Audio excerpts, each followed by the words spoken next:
Tentang pinjol dan pindar. Mungkin teman-teman berpikir sampai detik ini, kenapa pinjol atau pindar masih begitu bebas sementara ya, teman-teman semuanya. Anda masih ingat kan? Pergantian nama pinjol menjadi pindar. Ini bukan hal yang Anda kira hanya sebatas menghilangkan image aja, tidak. Tapi menunjukkan ketidakberanian OJK dalam mengambil keputusan yang paling tepat. Yang bisa dilakukan OJK hanya mengganti nama pinjol menjadi pindar. Makanya pinjol-pinjol itu sampai detik ini masih berkeliaran. Gitu.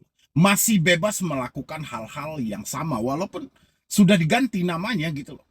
Ya, itu menandakan ketidakmampuan OJK dalam memblok atau membersihkan ranah dari pinjaman online. Makanya intimidasi, teroran, caci maki, hinaan sampai detik ini masih berlanjut.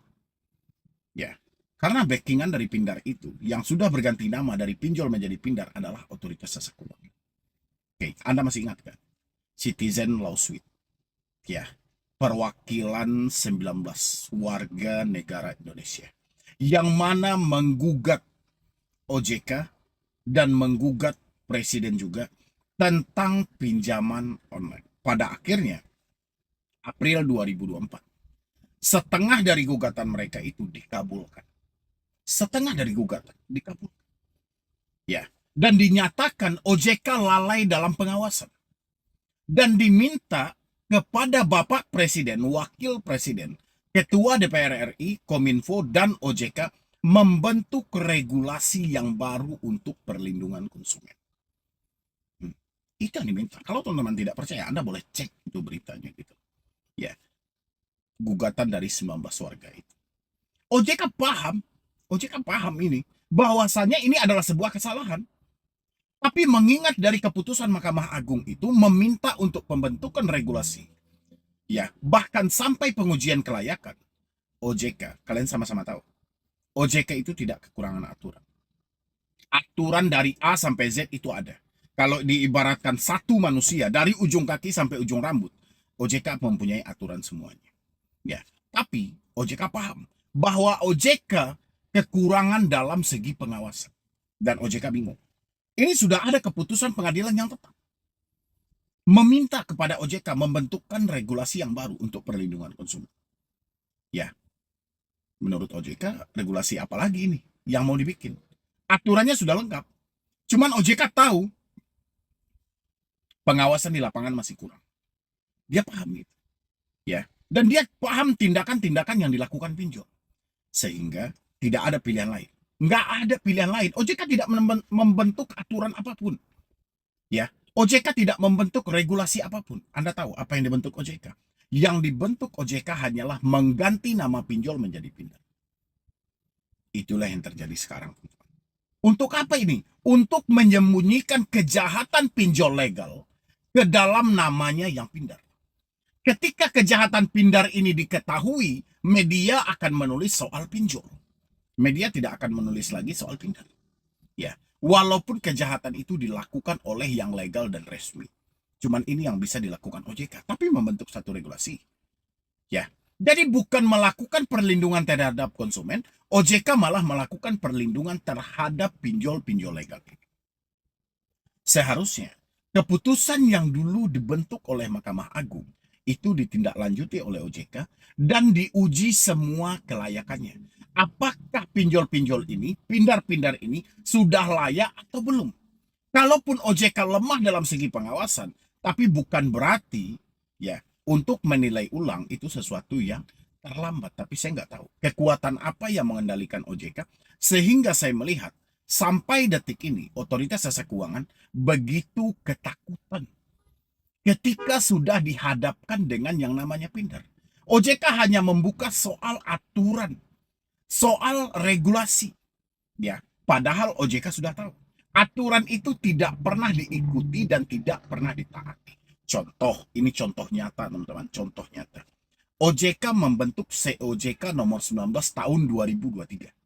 Anda tahu berlakunya kapan? Berlaku sejak Januari 2024. Di dalam COJK ini, OJK telah mengatur. Pertama, batas maksimal peminjaman pinjol. Batas maksimalnya hanya ada di 3 platform saja. Ya, meskipun di satu platform dia cuma boleh meminjam cuma 3 kali. Tapi kenyataannya di lapangan apa? Kita bisa kok. Kita mempunyai limit misalnya 50 juta di satu paylater aja. Kita bisa mengajukan pinjaman sehabis-habis limit kita.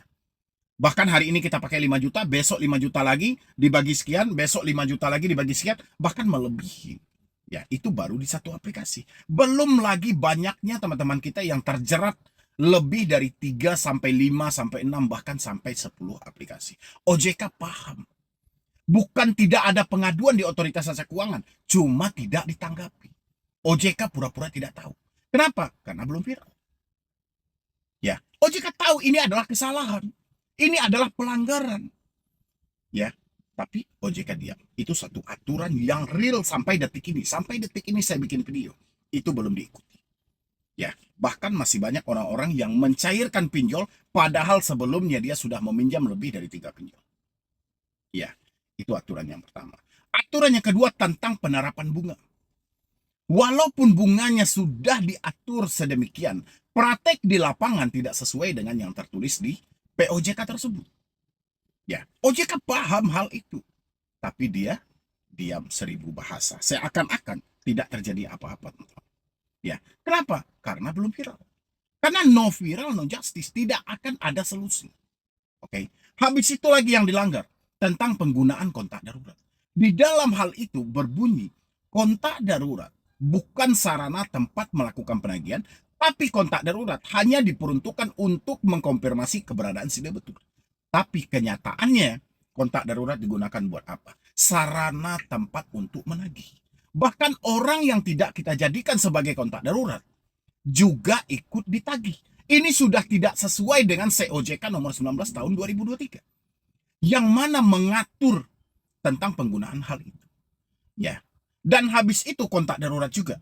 Sebelum nomor tersebut yang diajukan oleh si borrower sebagai nomor emergensi mereka, pihak pinjol wajib mengkonfirmasi ya ketersediaan atau kebersediaan dari pemilik nomor untuk nomor dia dijadikan sebagai kontak darurat, dan pihak dari penyelenggara wajib mendokumentasikan. Pertanyaannya, sudahkah itu dilakukan? Praktek di lapangannya.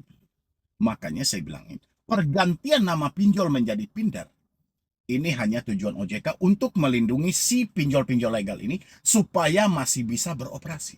Selagi pinjol legal ini beroperasi, pinjol ilegal yang di bawah naungan yang legal ini tetap juga beroperasi. Ya, karena saya berapa kali saya bilangin, satu pinjol legal saja bisa 10 pinjol ilegal di bawah. Kenapa seperti itu? Ya, pasti teman-teman seperti itu kan bertanyanya. Kenapa seperti itu, Bang? Contoh, kita mengajukan di pinjol legal, di pinjol resmi. Ya, besok, ya, itu link sampah dari pinjol ilegal masuk handphone kita. Melakukan promosi juga. Pertanyaannya adalah, dari mana pinjol ilegal tersebut mendapatkan data kita kalau bukan dari yang legal? Sementara hari kemarin yang kita ajukan hanya pinjol legal. Dan itu pun pinjaman tidak di ACC. Jadi seakan-akan yang saya tangkap hari ini adalah OJK tidak akan meluruskan perkara-perkara ini, tapi OJK justru akan melakukan himbauan yang lebih besar lagi untuk Anda meminjam ke pinjol yang maksud mereka telah terdaftar, telah terverifikasi di otoritas jasa keuangan supaya makin banyak lagi korban. Berarti cocok dong yang saya sampaikan. Pinjol bukan solusi untuk menolong kamu di tengah kesulitan, tapi pinjol adalah solusi alternatif untuk memberikan kesulitan yang lebih terhadap dirimu. Bahkan pinjol adalah solusi alternatif untuk memiskinkanmu dan mempersingkat usiamu. Kalau kamu pengen miskin dan lebih miskin lagi dari sekarang, pinjamlah ke pinjol. Dan kamu akan merasakan kemiskinan yang sangat luar biasa. Bahkan sebelum meminjam pinjol, kita miskin juga. Tapi setelah minjam pinjol, makin miskin. Ya, dan habis itu penyakit gampang-gampang aja datangnya. Karena berawal dari kesetresan. Berawal dari kepanikan. Semua penyakit terbuka jalannya untuk di tubuh. Hati-hati itu teman-teman. Selagi bisa dihindari, hindari, dan suarakan juga pinjol-pinjol yang tidak sesuai dengan aturan, berhenti membayar. Oke teman-teman semuanya, jadi sekian dulu dari saya, Medi Browning. Wassalam.